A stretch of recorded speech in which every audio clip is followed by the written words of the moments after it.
রাসূল সাল্লাল্লাহু আলাইহি সাল্লাম বলেছেন, আতিমু তাআমাকুম আত-তুকা, তোমরা তোমাদের খাদ্য পরহেজগার মানুষকে খাওয়ায়। এই কথাটা আপনারা শহরে বসবাস করেন, আপনাদেরকে বলে রাখছি, যারা আপনারা নির্বাচন করেন, বন্ধু বান্ধব আছে, আপনাদের টাকা পয়সাগুলি যেন আজে বাজে মানুষে না খায়। কেন জানেন? আলেম ওলামাকে মানুষ দাওয়াত দেয় কেন জানেন? এই হাদিসটার ভিত্তিতে। সাধারণত মানুষ মনে করে তারা ভালো মানুষ, পরহেজগার মানুষ, এই জন্য তাদের দাওয়াত দেয়। আল্লাহর নবীও বলছেন, আতিমু তাআমাকুম আত-তুকা, তোমরা তোমাদের খাদ্য পরহেজগার মানুষকে খাওয়াও।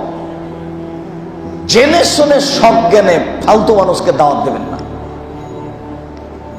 আড্ডা পিটে বেড়াই, কি করে বেড়াই, নানান কিছু করে বেড়াই, এরকম মানুষকে দাওয়াত দিবেন না।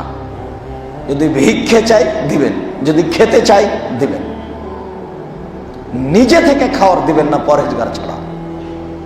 বুঝাতে পারলাম না? স্বাদ করে দাওয়াত দিবেন না, যাকে পরহেজগার মনে করছেন না তাকে দাওয়াত দিবেন না। এটা আল্লাহ রাসূলের আদেশ। তিনি বলছেন, আতিমু তাআমাকুম আত-তুকা, তোমরা পরহেজগার মানুষকে তোমাদের খাদ্য খেতে দাও, সব মানুষকে খাদ্য খেতে দিও না।